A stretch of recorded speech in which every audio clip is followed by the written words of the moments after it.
Table. So Christine, you want to start? Christine, introduce yourself briefly.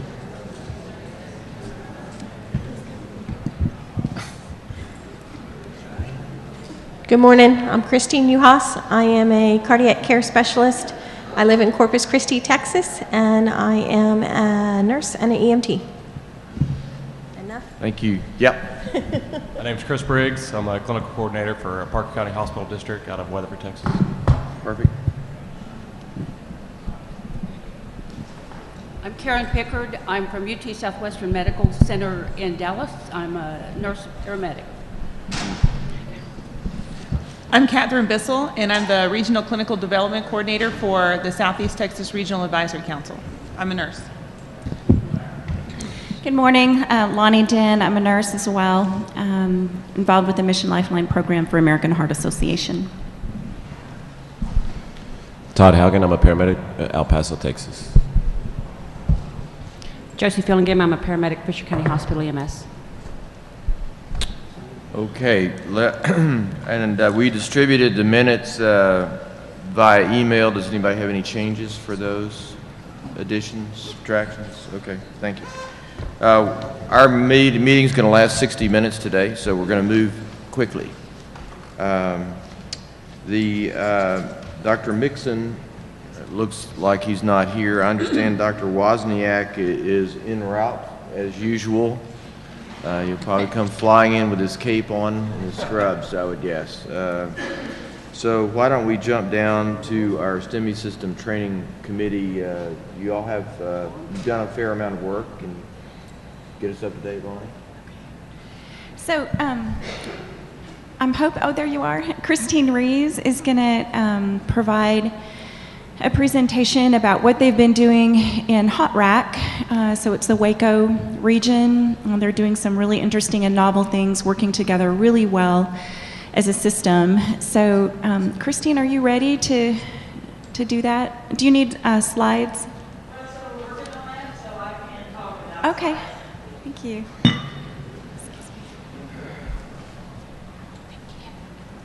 Want me to pass them out for you?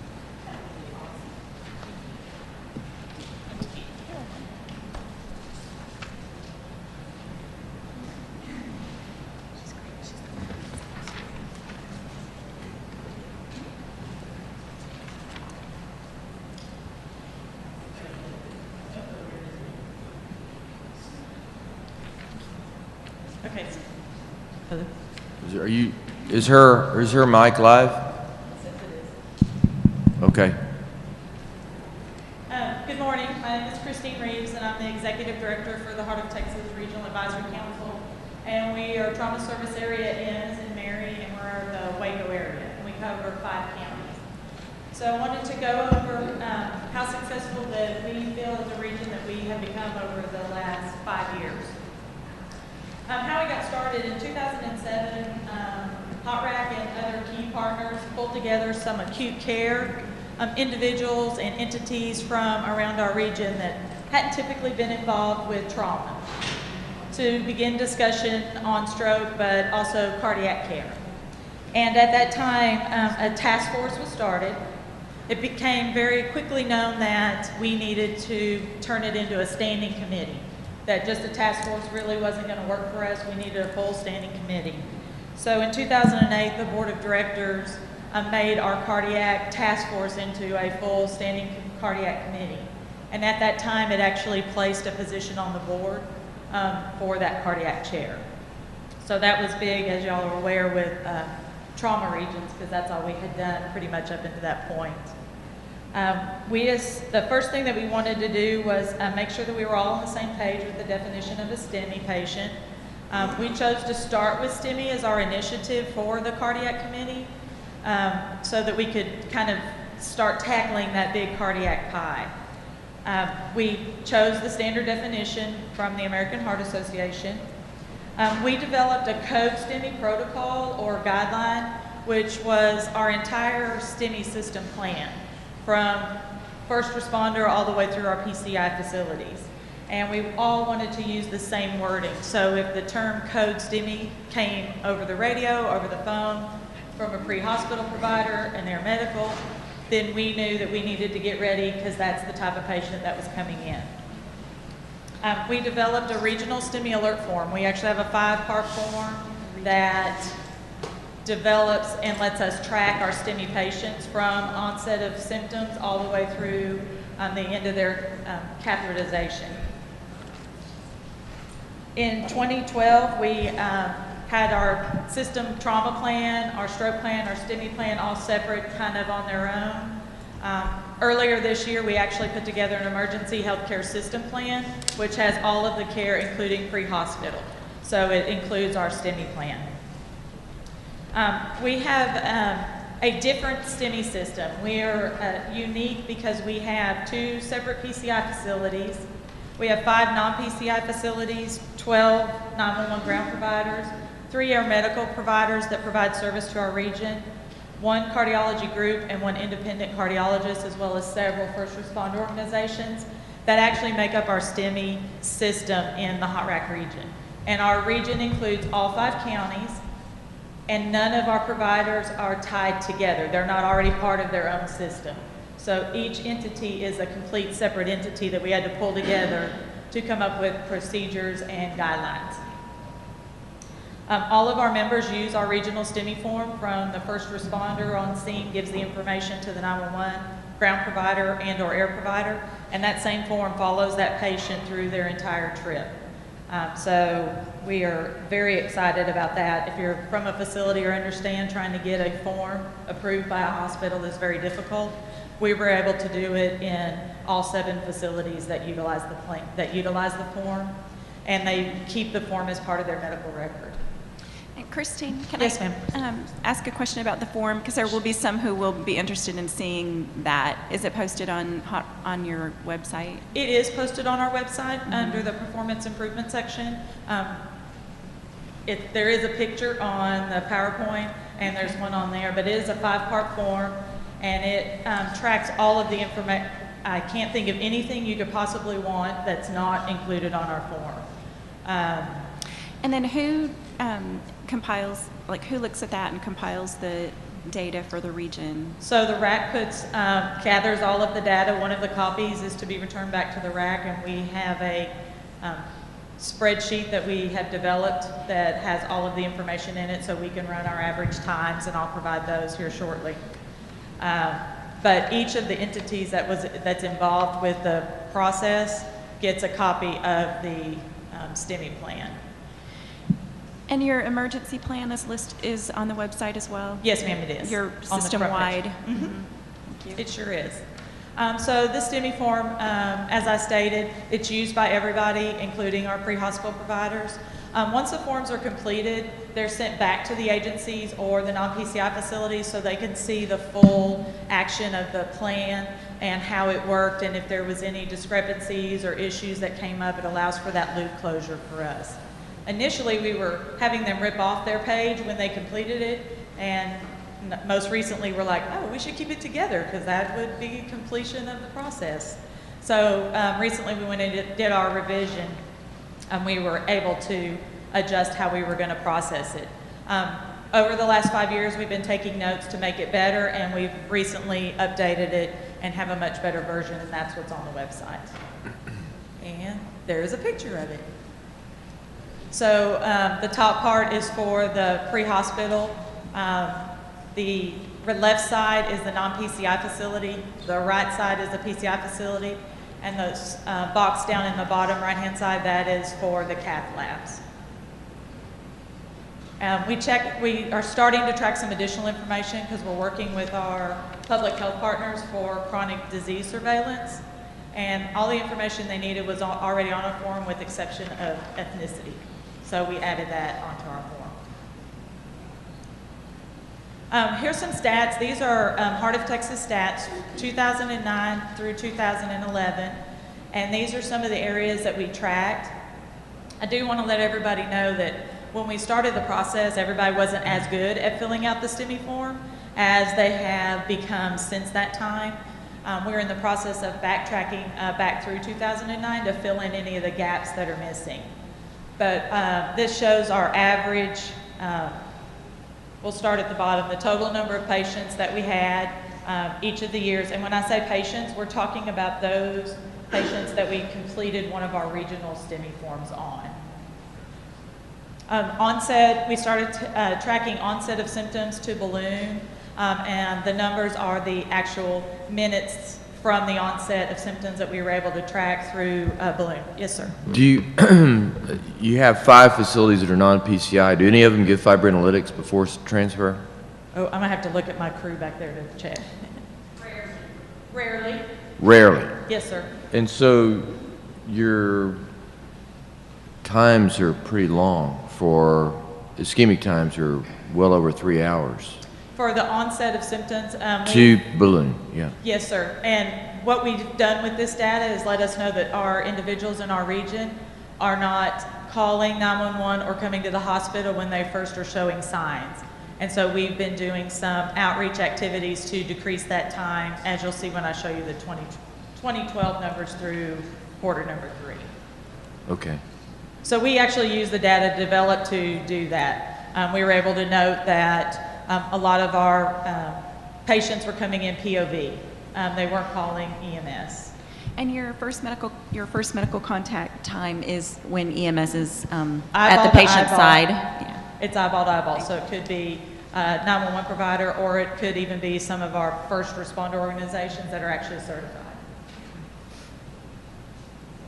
So as we've moved through, our numbers have gone down because we're able to track what we're doing.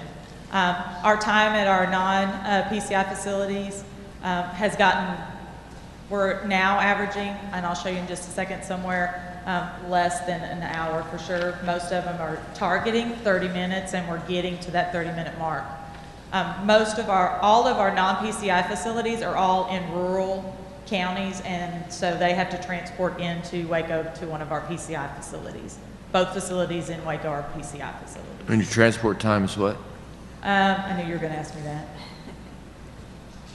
If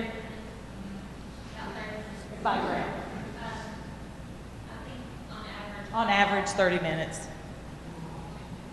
So is the STEMI team activated by the EMS or your referral centers? So we are in the process of completing a project for 12 lead transmissions, and so we're in that growing process. In 2007, when we started the project, we were doing no pre-activations of our cath teams, and at this point, we now we've done, I got cheats on the page. This year, we've done up to 45, so we went from really zero-ish in even 2011 to when we got our cardiologists on board, and so it's been getting more often that we are actually pre-activating our cath teams from the paramedic interpretation and the submission of the 12 lead. Okay. This is where our 2012 numbers stand as of the end of September of this year. So you can see that our numbers have gone down and are getting better. And we did similarly to several others, is we don't remove any patients. This is every patient, even the oddball that we find that maybe it turned out to be a STEMI when we thought it was something else and we tracked the time back. Those patients are all included in our numbers. We didn't think it was fair to our system not to include all the patients that actually were STEMI patients. Achievements, all of our MICU capable 911 services have 12 lead capability. However, only about 60% of those services can actually transmit, and probably only about 40% of them actually do the transmissions. We're in the process of working with our providers to do the transmissions. They just haven't had that capability, so it's getting it instilled in them, particularly in our rural areas. As I mentioned earlier, we went from 0 pre-activations of our cath teams to, we've done 45 thus far in 2012, and you'll saw our average patients we completed forms on is typically around 150 patients. The Hot Rack actually hosts the Philips server for transmissions of 12 leads for our entities that actually use Philips. And right now, when they transmit a 12 lead, it goes to 3 locations. It goes to the emergency department of the PCI facility they're going to, the cath lab, and the cardiologist on call if he is one of those cardiologists that choose to receive that information. As I mentioned earlier, we do have that unique system because it is multi-facility and multi-agency. We don't have any sister hospitals or locally hospital-based EMS services. So we're very proud of getting all those players onto one system. Areas of improvement, as I mentioned, were the 12-lead transmission capability. We want to get better at that and get it there better. Better buy-in from our cardiology groups. Some of the cardiologists are, very on board with pre-activations. Others are still coming down. They're crawling, so we're working to get them walking and running. Standardization of equipment has been something we've been working on. We don't really care what monitor you use. We just want all of the monitors to have the same capabilities so that everybody's providing the same level of care. We're still always striving to get forms completed. As y'all know, there's never 100% of form is completed. Our wonderful cardiac people at both of our PCI facilities actually track backwards to fill in those forms as best as they can. So that helps our numbers as well. And we want to continue to increase our pre-activation of our cath teams. Some initiatives that we've done based off information that we've collected in our data. We do the AHA Take 10 hands-only CPR. We started it on October 10th, and we challenged entities in our region, large businesses, to take the 10 minutes to train 10 people to do it. We currently have over 100 trainers that go out to our region and do it, and we've trained over 300 individuals in the hands-only CPR process. We're going to continue this, and we're tracking those numbers through the end of January, and we'll be presenting information at our Go Red Luncheon in Waco in February. So we're very excited about that. It has been wildfire. People didn't know that you could just do compressions and still save somebody. They would just stand around and let somebody lay around. So we're very excited about that project. And then we've just recently, since our August meeting, are starting rotations through our cath labs for our paramedics, so that the physicians and the cath teams can get to know the medics that are out there doing the 12 leads for them and understand that they're trained and they know how to do what they do. Particularly for our rural providers, because they really don't get any face time with the physicians usually at our PCI centers. So we're really excited about that process as well. And before I close, I've got a strong group of my cardiac committee here. Y'all would stand so they can see. Stand, all of you.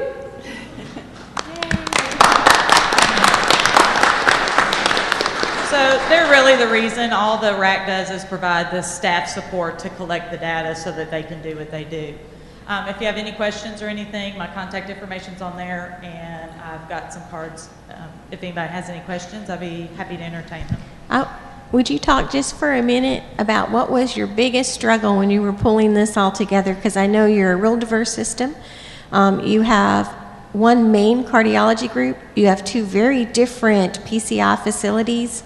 And I think every EMS in your region was on a different page when you started. Yes, ma'am. What was your biggest challenge when pulling all this together? So the one that's been the most difficult has been the 12-lead capability for our pre-hospital providers. Some were just doing monitors.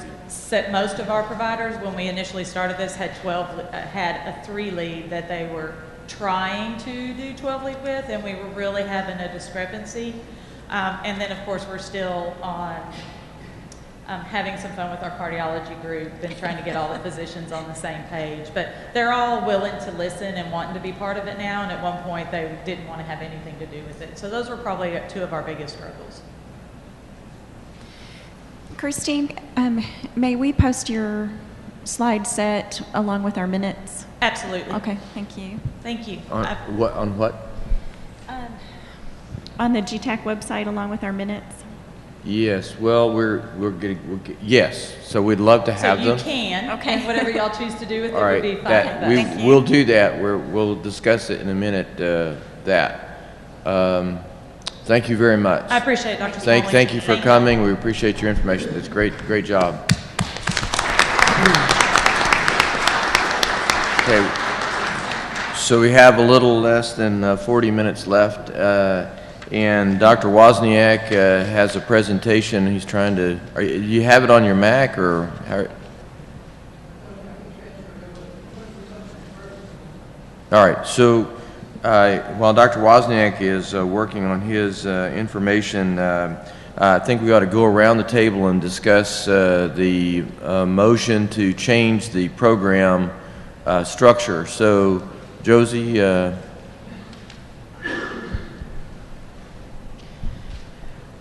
I think it needs to be left like it is or shortened maybe to an hour.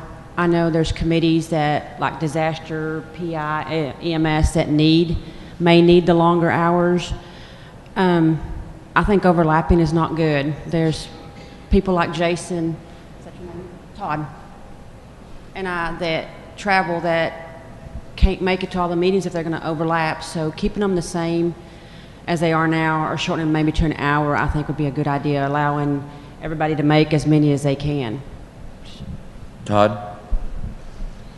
Yeah, that was kind of my feeling too. Was, I mean, if there's a need to shorten them, then we'll have to figure out how to get everything done in the short amount of time. But overlapping meetings is going to be difficult for those of us that come from a long ways away in the state and maybe need to be at every one of the meetings so that we can take information back to our racks. That's the only way a lot of this information is ever going to get to everybody in our region. And if we're missing meetings, then that's not going to happen. So you think it's doable in 60 minutes? We're testing that today. We're having a little trial run today, so we're testing that. I believe for most committees it's doable. Okay. Lonnie? Yeah, I live local. I'm going to defer to those who come in from out of town. It's real easy for me to make whatever Okay. meeting is set up. Catherine? I like the idea of trying to see if we can do 1 hour and shorten it to 2 days, just because I know I've heard a lot of input that economically a lot of hospitals or organizations are not going to send their people for 3 days, which if we keep it with the current schedule, you basically have 2 or 3 overnights. So if we can shorten it to where it's maybe 1 or 2 overnights, I think we'd get better input. So right now we're running no overlap, 2 days, 60 minutes. Karen? I'm fine with shortening it to an hour and maybe redoing the schedule so that it's just 2 days. I think the critical thing is that the stakeholders get to have input on what we talk about. Okay. So one of the questions was, if you do, can you do it in 60 minutes? Will there be enough time for some public comment? And there was a lot of discussion about that. You think that's important to maintain? So we're really talking about a 50-minute meeting with 10 minutes of public discussion or so. Okay, Chris? I'm really fine either way. I only live a couple hours away, so I don't really have a preference. Don't have a preference. Okay. Christine? I think it needs to be shorter so we can get more people involved, and we need to start it on an afternoon. So the structure where it starts, those who, like me, who do drive in from Corpus Christi or a long distance, have time to get here before our first meeting starts. We don't have to book a night at a hotel before coming to the first meeting. Okay, so 60 minutes and start it in an afternoon. Don't afternoon start 60 minutes, 2 days. at Have you 6 got a.m. that? Has everybody got that? Well, we could go longer than 5 o'clock, maybe. You know. We could. So would that include evening meetings? We can do it, I mean, once we're here, we're here. Within reason, evening meetings are not, for me, are not a problem, because I'm here. But once I need to go, I need to go, and it's tough sometimes to stay the entire week. Okay, so Dr. Wozniak's agreed to give our report on Monday at 6 p.m. So are you hearing this, Robert? Do you have a vote? No, I'll do 2 days sounds fine. 2 days sounds fine. So we're 60 minutes, 2 days, afternoon start. You got that? Or maybe mid-morning. You got that written? Or do you writing or just type on your computer? Or? I'm not writing anything. 2 days. I will volunteer to take notes today and send them to the group, including Dr. Wozniak. God bless you, Christine. Thank you. All right, so are you ready? Yeah, you do that.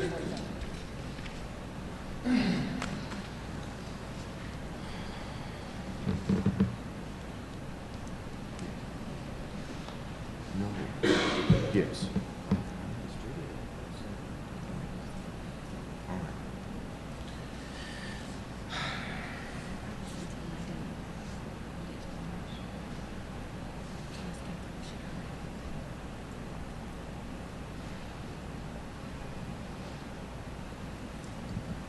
My name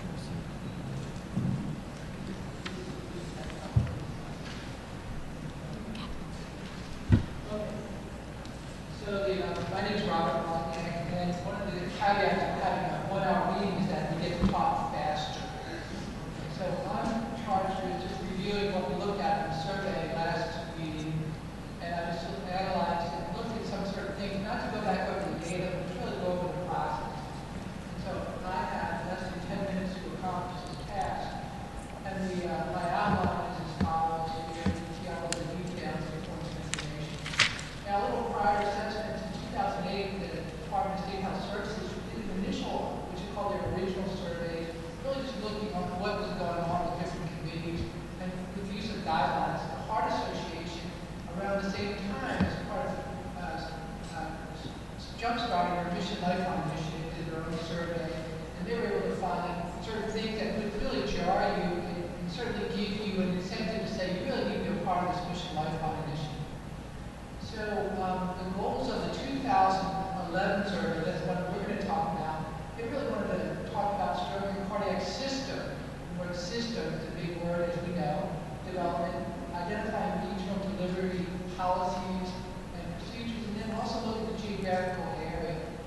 They use Survey Monkey, get 79 questions, and they had a variety of questions there, from contact information to nitty-gritty issues about equipment, use of guidelines. This is the process. It was emailed to by the Office of EMS 82 people, RAC executive directors, and their job was to send it to the chairs of their committees if they had a cardiac or stroke committee. And you really have 1 month to complete this. And so the limitations that they're very quick to present in this very nice survey was that there was multiple representatives including the surveys, and therefore you may have some conflicting data. There's self-reporting data, and so there's some possible caveats there. We really didn't have any response, so it wasn't completely representative. And really only 14 of the 22 graphics provided complete information on all of that. They talked about potential of bias. The use of the RAC participants here, the RAC, and you can see on the right-hand side the number of respondents per RAC. And I'll just point out in our little map here that I can see there may be some issues where maybe you don't have the infrastructure to respond here, maybe go around and whatever. But here it's in the commercial area, there's really no response, which kind of tells me that maybe the effective communication of this really needs there. And I think that's true too, because even my own RAC, which I know is very active, very enthusiastic people, we only had minimal response. For instance, there's no information even for you have a stroke designated hospital, which is very easy. I mean, it's public information to get that, but there's just one out there. So I believe that the effective communication of the survey, which I'm sure were indicating surveys, is difficult. So the importance, what's the importance of this? Some of it is obviously obvious to all of us, as far as you don't measure, change. We have to come back to complacency. We saw a great example here of what is standard of care, and really educating us on what can be achieved is going to be very helpful for all of us to raise our current program. And there's a lot of inequities in our health care in the state of Texas that should be addressed here by knowing what the standard is and achieving a goal to that standard.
comment, you can give me ideas, and that would be a good way for that to come from them, so you're less likely to delete your mom's email as opposed to something from the Department of State Health Services. So I want to update the contact us for a live person. I sent out a colored paper, and just take the time to pass that along. There may be a key person who is the person who gets it done. Not necessarily the figurehead, but the person that's going to say, did you complete that form? Did you fill that out? What is information you need? Or make sure you don't forget about this meeting. Because sometimes, as you know, we're multitasking, and sometimes we just don't focus on that. So, yeah, we can get the name of the rack head. Let's say in San Antonio, there are a lot of smart people, but there's probably some people there that can figure out who is the key person that will be responsible to get that information completed and as accurate as possible. I call that the responsible person. We set a goal for survey participation, just like you do if you're going to do raising funds. What's our goal? Do we want 100% participation or not? Do we want 80%? Is that good enough? So that's something we can decide. And then I think it's really important is presenting this information in a very visual way. It can be used in certain meetings, whether it's regional, the Europe or statewide meetings, or even national meetings. Whomever would like to use that data, I guess, we can decide on that. And then the legislative updates, I don't know a whole lot about that, but I know there's advocacy people there who can talk about if you have useful data, how that can be used to further the cause. And then there's always the incentives, rewards for participation, iPads, fishing trips with Dr. Smalling, Justin Bieber tickets for the Okay, so the questions, what are we about refining the questions? You can go, there's a website that can go, just go to our DTAC and you go to the forums and you can see the survey results themselves and get a flavor. But these are a list of questions that were added by Dr. Nixon and Lonnie. Were kind of just looking at certain questions they felt were important. I really feel that this is the time for us to collaborate. If you'd like to, I offer this email to you to send me questions. If you put the question, it starts with the word, the subject of the email says survey, I will download that and we can collate that, and at the next meeting we can bring that up for. These are questions that we think are important. The other important way to refine the survey is to get that responsible person on that sheet. Good question. There's a glare on the screen, so we can't read. Is that area? Oh, that's Robert Waz, WOZ2@gmail.com. Okay, next steps. Complete this compilation of reliable representatives. It's so important to have that responsible person. I think that's the person mover and shaker. We want to refine the list of pertinent questions.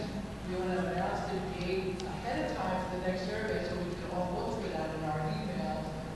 We want to monitor during that survey time period. Last time was a month. I think that's ample enough time to get this done.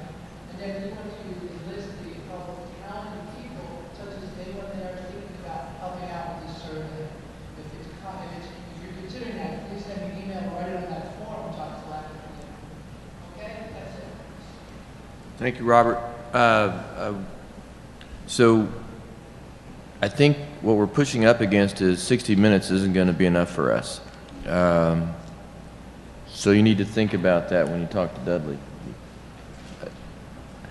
This is a lot of work. I've been told that it's unlikely that DSHS is going to do the survey unless there's funding from another organization like TTAF. And so we'll have to work through the nuts and bolts of getting the survey done. And it looks like it's devolving into more of our committee than the other committee. Did you have any luck? You talked to Tom Tenner. Can you update us on that? So that was my next topic, and I could do that in a minute. I didn't go to the meeting, as you know, but I did talk to a representative on the Texas Cardiovascular and Stroke, and they're very interested in collaborating. Your idea about having somebody come each, they're very willing to do that and would like to do that, and I would certainly be willing to initiate that relationship. We can rotate that, or I can start becoming a representative for us there, and they could potentially send someone here. But they're very interested in collaborating to the point of forming almost like a committee or a council where we could, collaborate our efforts and therefore draw funding so that we can have this money that you've talked about for initiatives such as surveys. All right, so to get everybody up to speed, if you haven't, are not up to speed, the issue was raised, what does the DSHS Cardiac and Stroke Committee do that we don't do and vice versa, and what's the overlap, and it would be nice to synergize the efforts so that there isn't duplication of effort and mixed messages going out. And Robert volunteered to go to their meeting on November the 4th, was unable to attend, but did talk. You talked to Tom? I talked to Neil Rutledge, the vice chair. Oh, Neil Rutledge. So they're the ones that did the survey, and I was told that it's unlikely they will do it again, so we have to figure out how to get that done. You're obviously taking a leadership role, and that's great. And Lonnie has done some, she's familiar with the players. Is anybody else on the Cardiac Care Committee interested in participating? I think Tim, unfortunately, didn't reapply for membership, although he's agreed to serve. Robert? He's agreed to serve. So Dr. Mixon could be on your committee. Okay, that's great. And Catherine would be a volunteer. Okay, great. So you guys need to get together and organize it. Obviously, there's going to have to be some work done outside of this meeting. And if you could do that, that'd be great. Yeah, Lonnie? I have a question for Emily, actually. If we put together the survey questions, is that something that you would be able to help us get out if it's not being conducted by Department of State Health Services, like if we called it a committee survey?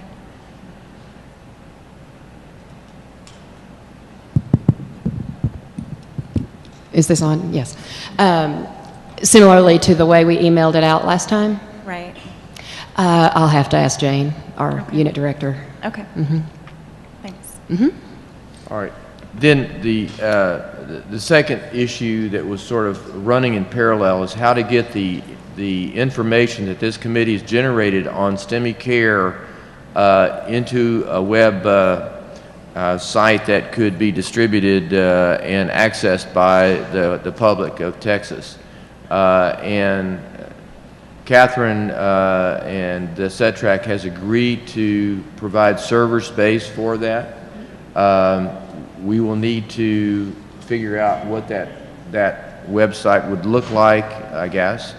And there would be a link from the GTAC website to the CETRAC website, as I understand. Catherine, do you want to say anything more about that? No, that's... No? So thank you very much. We're appreciative of that. And so hopefully the hot rack slides could be on that, and we could get a summary of the report. Robert's slides, if you would allow us to do, can you send me those and we'll distribute? And then I thought I distributed a PDF version of the survey to everybody on the committee. Did you get it, or nobody got it? No, it's on the general page. It's on the general page. If I gave you that email, it's on my slides. Okay, so so it's on the GTAC website, so it's accessible on that. Okay. Okay, great. So those are sort of actionable items. What about website? Chris, you want to help with that? And Todd, you provided some information. I'll help, and obviously, Karen, are you interested in that, or okay? Okay. Now, and as far as the next meeting's agenda, which will be most likely February 27th, perhaps around 4 p.m. That's what I asked that we might get. Christine Uhas has done a lot of work in the Valley and in Oklahoma regarding organization of STEMI systems, and Chris, you can do a report next time for us on those efforts. Would that be okay? Or is that was your idea, or? You want me to do a short presentation on Oklahoma? And I don't think we're ready to do a valley yet. We're just right smack dab in the middle of it. So Okay. give me a All little right. more time. And then just before we do some public comment, Lonnie, could you give us an update on the STEMI Accelerator project? Yeah, so I provided a formal presentation on the project at our last meeting. So I'm not going to go into a lot of the details, but if anyone's interested, you certainly may contact me, or I think the slides are posted. But just to provide an update on the project, this work is a collaboration between Duke faculty and American Heart Association. It's a STEMI Accelerator project. There were 20 sites chosen across the United States, and Texas has 2 of those sites involved in the project, the Houston CETRAC group and the San Antonio STRAC system. So essentially it involves tracking data for 6 months, and we needed to have everybody, submitting data to the National AMI Registry, Action Registry, get with the guidelines. So right now we're in the middle of trying to get all of the consent forms from all of the participating hospitals out and back from the hospitals so that we can start looking at the data. The data will be tracked for 6 months. We're working on really hitting STEMI systems of care hard in these areas, and we had kind of an education day or program day in both of those regions here over the last couple of months, where we had some national faculty come in, but we also had leadership, great involvement from regional leadership step up and help out with that education day and program day, and provide like case presentations, STEMI case presentations. And we ended those days with really a look out to where we want to go and next steps for the region. So I think that's where we are. We're hoping that we'll have our first reports either January, February, or depending on when we get the data release consent forms in, it might be the next quarter, where we'll really be able to start looking at regional data reports, and that'll be the next step. Thank you. Do we have any public comment?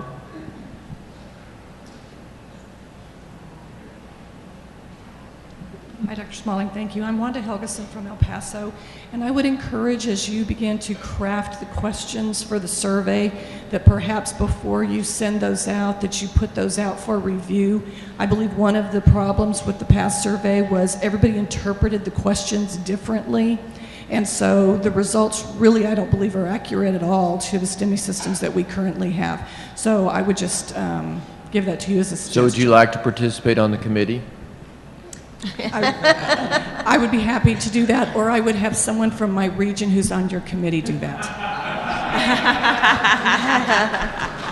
So you have a new member. This is Todd awesome. Thanks, Todd. Do you have any quick example of how the... One of the examples was, do you have protocols? And some of the regions don't have what they have defined as protocols. They have guidelines. So the answer was no. But we do have guidelines that all of our services use. So little simple things like that, words make a difference. Todd, you up to that? Yes, sir. He's an animal. Look at that. Doing everything. Dudley? How's everybody doing today? Great. Fantastic. Y'all got the unfortunate task of starting this off on a Saturday. Ooh. I just want to make sure it was the consensus of this group that an hour is long enough for y'all. And the reason I'm asking is I think most of you saw the survey I sent out and saw the results I sent back out. I sent that to every committee member in the GTAC Council itself. We sent it out to 139 people. I don't know how many times it got forwarded. We had 136 results, so it definitely stirred an interest. There were a number, I don't know if anybody's had the time to go through all the comments, but there's a number of really interesting comments in there. And a couple of them that were interesting was if there's committees that can do an hour, but committees that really need an hour and a half, is to adjust that and make a hybrid potentially, where you have some committees that meet for an hour and a half, where you have hour and a half time slots that committees could select based upon their agenda needs. And then hour time slots if the agenda is light. You know, this meeting round, you guys have 5 agenda items. That's 12 minutes an agenda item. if you had 7 agenda items, we're below 10 minutes an agenda item in a 1-hour meeting. So there's a little bit of flexibility there. But I was kind of curious because nobody identified themselves in the survey, and so I was kind of curious how, as the committees talked about it today, kind of how they're. Well, I don't know whether you were here, we did go around the table, and I believe the consensus was we might be able to do it an hour, but probably not. But there was a strong sentiment there shouldn't be overlap, and there was a strong sentiment that ought to be 2 days. And there was also a motion that if there's any way that the meetings could start in the afternoon so people traveling from far away could get here, that would be good. So those are the bullets that I got. And I'm kind of like Lonnie, you know, I mean, it takes me, well, depending on traffic in San Antonio, but I mean, it takes me an hour to get here. Yeah. So it's not really an issue for me. I'll come meet anytime. But one of the issues I also found in there from some of the folks in farther reaches of our state is when we start going to 4, 5, or 6 o'clock on Friday, they no longer can fly home on Friday and would have to fly home on Saturday. So, or drive 8 to 10 hours overnight to get home. So Chris, there has to be some balance.